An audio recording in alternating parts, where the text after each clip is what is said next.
Guys, in this video, I'll be talking about a powerful method that is very much important on the contemporary, um, that enables you to be a dynamo of spirituality, to enable you to have instantaneous progress in expanding your consciousness, your spirituality, and your maturity.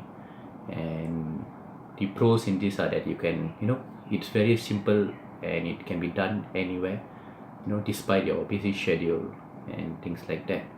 So to put it in brief, what this method does is that it utilizes the region around your heart, your chest region, to empower it to expand your consciousness. So to start off, the region around the heart, it holds an important position in many cultures, many ancient traditions. It has been mentioned in many scriptures, many portraits, and even many scientists such as Nassim Haramein, physicist. He mentions a lot about the heart and as to how it's receive of knowledge on how it's the core of the universe and many other um, metaphors to it, symbolic meanings to it. So that region, note that in our scriptures in the Hindu tradition we refer to Hridaya a lot.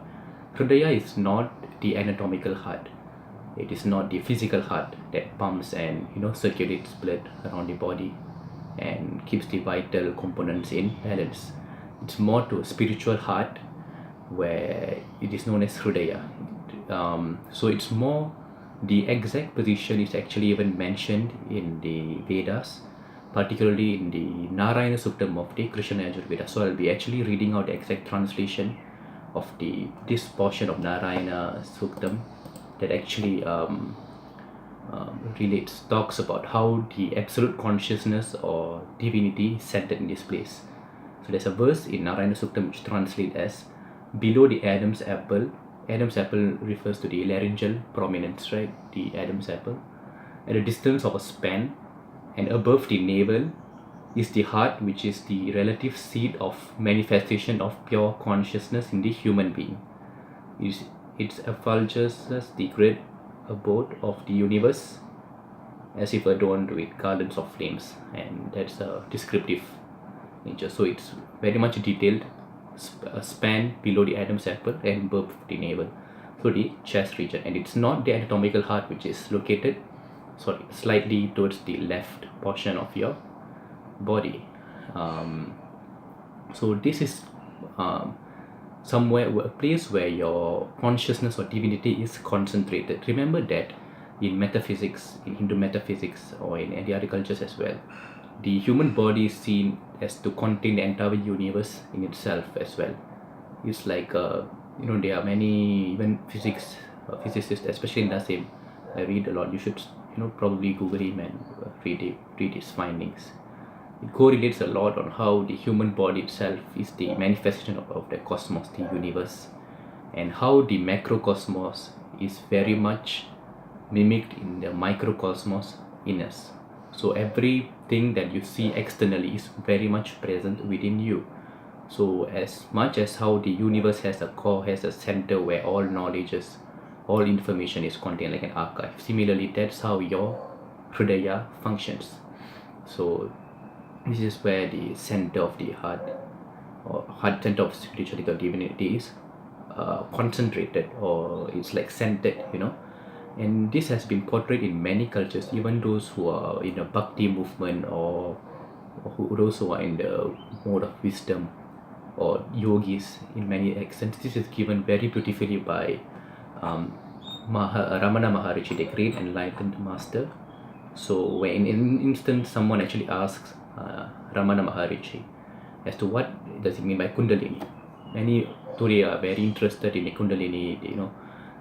They know of it as the latent, the potential energy, the divine energy that is latent within you, and many are finding ways to awaken it. Here's one very nice way in which Ramana puts what it means by Kundalini and how it relates to our topic today. So someone asked him, I don't know what Kundalini is, and Ramana gives, Kundalini is one name given by the yogic people for what may be called as the Atma Shakti inside the body. The Vichara school calls the same power jnana. The Bhakta calls it as love or bhakti. The Yogic school says that this power is dormant in the Muladhara at the base of the spinal cord and it must be aroused so as to reach various chakras and finally the Sahasra chakra to attain liberation. The Jnanis think this power is centered in the heart.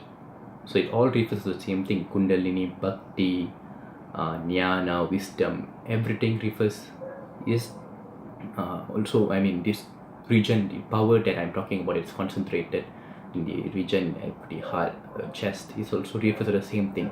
But that does not mean you are going to be Shazam or anything like that. That's a different topic. So yeah, this is a very nice way of putting it. We can even see it commonly portrayed in the Puranas where, you know, Hanuman actually tears open his chest to reveal Rama and Sita sitting in his chest region, right? This is very beautifully, very profound truth is portrayed here symbolically, meaning that Hanuman actually portrays on how the absolute consciousness, since he worships, or he as a physical presence, as a physical being, he worships Rama as the ultimate divinity, and he is fully a bhakta for Rama. So that absolute consciousness that God is represented as Rama in his chest region, right? So how you could, now I'm going to the method on how you could actually utilize this way, and you can, when you start practicing this, I guarantee you that you can see immediate results, spontaneous results occurring very fast. This is particularly important in this present time.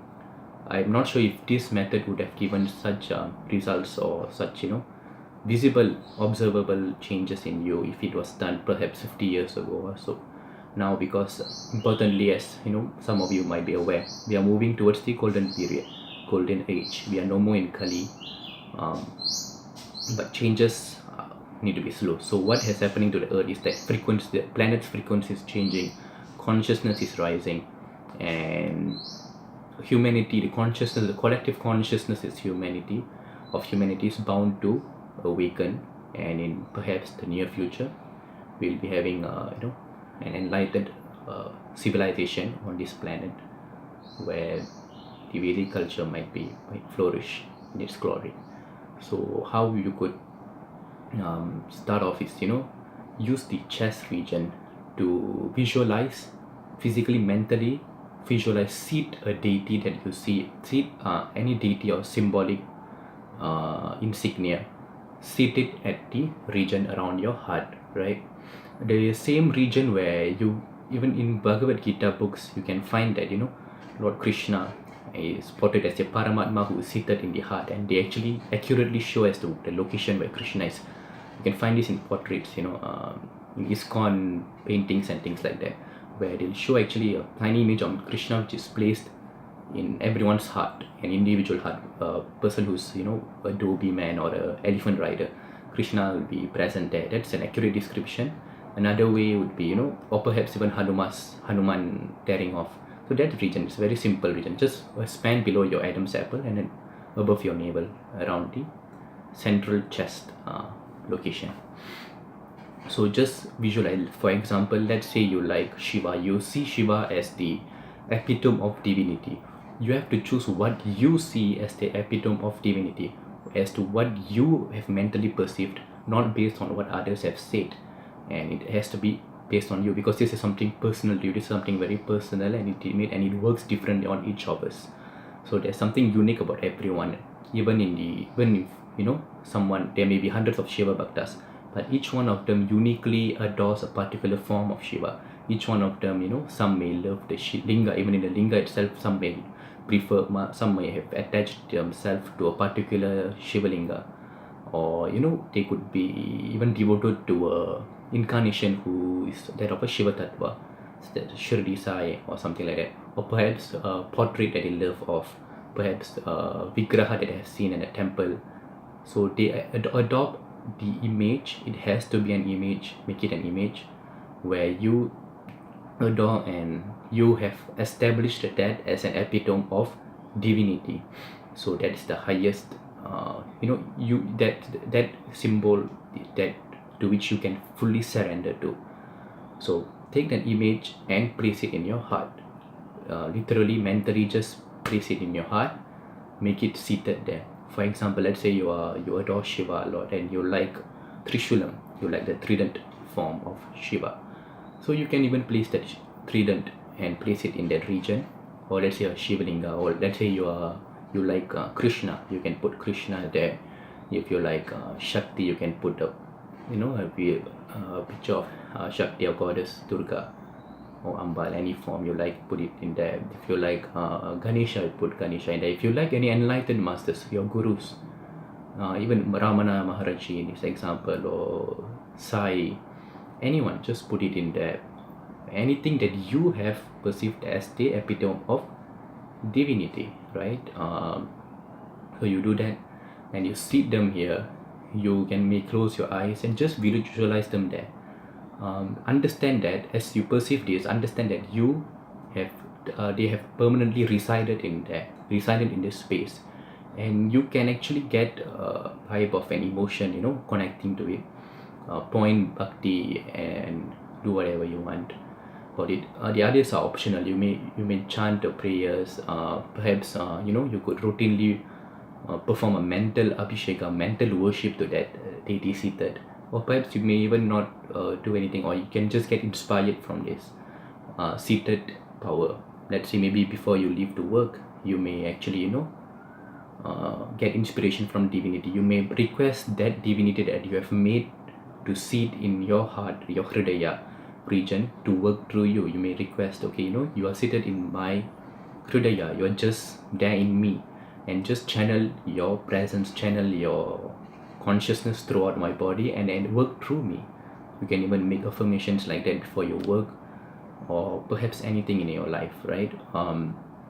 So instead of outwardly relating to divinity and putting a distance between you and the divine nature, start living with it, start manifesting it in you.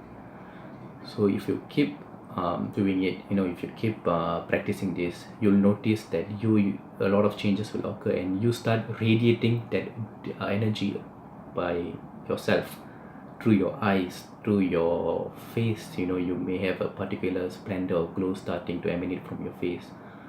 People start trusting you, and many changes like this start happening. Positive changes would start happening. Basically, the divinity is being expanded. It's not that it has suddenly appeared from anywhere. It's just that the consciousness has always been there. The absolute consciousness has always been seated there. It's just that now you tingle it, you spark it a little, you poke it a bit so that it arouses and spreads, and it works for you, and that you become conscious about it. You become aware of it. You become aware of the latent energy that is seated in you all this while. So that's what starts happening, and gives great spiritual transformation in you without even doing anything. You may just be working. Let's say you are in a hectic schedule, maybe in your office sitting, and perhaps you could just once and then put your thoughts, bring your awareness to that deity seated in your heart region. And as time goes, when you keep practicing this, perhaps months, or based on your intensity of your sadhana, you will notice that the moment when you want to get centered in your consciousness, the moment you think of the region in your hridaya, or that image, that divinity that you have established, that form that you have established in your hridaya, you get quickly poured in or sucked into a space of absolute consciousness. Meaning you get immediately sucked to the lap of God Himself, to put it symbolically. So it's an instantaneous transfer. Let's say you are now in a materialistic body. You're conscious of this body, and you're just running your life, and suddenly there's some situation where you want to connect with the divinity, and just do this. Just bring your concentration, bring yourself to the center, the hridaya, and boom, you will get into that state immediately. In that state, no negativity exists. Perhaps when let's say you're going for a competition, or you're a student and you're appearing for exam and you're nervous, at that moment of time, chanting is not seem to be working. You can't meditate, you could not perhaps get any help. You see students stressed around you, you see the exam invigilator putting more stress to you, putting more burden, and you seem to have all this information jumbled in your head is now just going haywire. And in this kind of situations, to put an example, you can immediately bring your awareness, just bring your awareness to the heart location, and you will immediately get an abundant grace pouring onto you. You get sucked, you get a feeling of getting sucked and pulled in to the absolute consciousness. It's basically that you get sucked. It's a form of merging, sayuchyam, in that sense, where all this while you have been individually, you have individualized your consciousness and made it into small. And when the time comes, when the need comes, you just suck in back and join with the whole consciousness, the absolute consciousness, which is part of the whole universe. You are no more that tiny little consciousness that you have been thinking of yourself. You forget. It's a empty space, and it immediately calms down. And when you go back to your self, your materialistic self again, you realize that things have changed. You're calm and you're serene, and you could perhaps overcome these such challenges in life in an easy manner. It's just to give some examples. So mainly the important thing here is to visualize. Visualize meaning close eyes and as vividly as possible, as lively as possible, place the deity, place the symbol, or it could be according to you, right? It could be a form of anything, a person in the sense of an enlightened being, a guru, a self-realized guru. And just release him. Do it as much as you can so that the momentum gets built up. The results vary according to people, but what's assured here is that you will reach, the results will come, and you can start living your life magically. You'll start radiating that divinity itself. The absolute consciousness starts radiating through you, and you influence all those around you, which is very much important. A great service that you can render to the world without uttering a single word, without giving any teachings, without sharing any opinions.